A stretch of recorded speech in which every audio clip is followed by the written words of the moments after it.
ഉണ്ടാക്കിയല്ലോ. അതിനായിട്ട് നമ്മൾ സ്വന്തം പിൻട്രസ്റ്റിൽ പോയിട്ട് ക്യൂട്ട് പ്രിൻ്റബിൾ സ്റ്റിക്കേഴ്സ് വരച്ചു കൊടുത്താണ്. നല്ല അടിപൊളി സ്റ്റിക്കേഴ്സ് വരും. പിന്നെ ഇതേപോലെ നമ്മൾ സ്റ്റിക്കേഴ്സ് വരച്ചു കൊടുക്കുക, കട്ട് ചെയ്യുക, പിന്നെ കളർ ചെയ്യുക, പിന്നെ ഔട്ട്ലൈൻ കൊടുക്കാനുണ്ട്. മറന്നു പോയതാണ്. എല്ലാത്തിനും ഔട്ട്ലൈൻ കൊടുത്തു കൊടുക്കുക. ഇത് പിന്നെ റിട്ടോ എന്ന് പറഞ്ഞൊരു പെണ്ണിൻ്റെതാണ്. ഇപ്പം ഞാൻ എല്ലാം ചെയ്തെടുത്തിട്ടുണ്ട്. നമുക്ക് ജസ്റ്റ് അതിനൊന്ന് കളർ ചെയ്ത് കൊടുക്കണം. അപ്പോൾ ഇത് നല്ല മഴക്കാറുണ്ട് കണ്ടോ.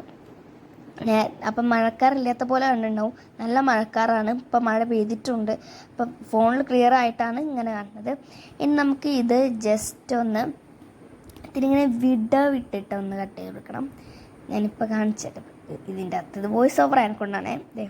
ഒന്ന് വിട്ട് ഇങ്ങനെ കട്ട് ചെയ്ത് കൊടുക്കുക. എന്നാലും ഇതൊരു നീറ്റ്നെസ്സിന് വേണ്ടി മാത്രം അങ്ങനെ കട്ട് ചെയ്ത് കൊടുക്കുക. പിന്നെ ലോങ് വീഡിയോ ഒക്കെ കുറേ നാളായാലും ഇട്ടിട്ട് അപ്പം കുറേ നാളായില്ലല്ലേ നമ്മൾ മഷ്റൂം ഉണ്ടാക്കുന്നൊരു വീഡിയോ അടുത്തിട്ടുണ്ടായിരുന്നു. മിനിഞ്ഞാന്നെങ്ങാനും ഇട്ടായിരുന്നു കേട്ടോ, മറന്നുപോയി എന്നിട്ടെന്ന്. അങ്ങനെ ഇതേപോലെ ഒന്ന് കട്ട് ചെയ്ത് കൊടുക്കുക. അങ്ങനെ എല്ലാം കട്ട് ചെയ്തിട്ടുണ്ട്. അപ്പം എങ്ങനെയുണ്ട്, അടിപൊളിയല്ലേ? ഇനി നമ്മൾ ജസ്റ്റ് നമ്മൾ സെലോ ടാപ്പ് എടുത്തതിന് ശേഷം നിരത്തി വെച്ച് കൊടുത്തിട്ട് ഇങ്ങനെ ഒട്ടിച്ചു കൊടുക്കാം. ഇതേപോലെ ഒന്ന് ജസ്റ്റ് ഒന്നിങ്ങനെ നമ്മൾ വൃത്തിക്ക് ഒട്ടിച്ചു കൊടുക്കാം.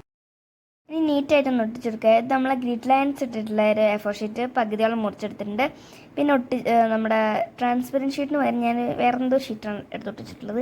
പിന്നെ സ്റ്റിക്കേഴ്സൊക്കെ ഒട്ടിച്ച് കൊടുത്തിട്ടുണ്ട്. ഞാൻ പറഞ്ഞു ഇനി ഞാൻ ഒരു സ്ഥലത്ത് ഒട്ടിച്ച് കാണിച്ചു തരാം. നമ്മുടെ സ്റ്റിക്കേഴ്സ് വർക്കിംഗ് ആണ്. അപ്പം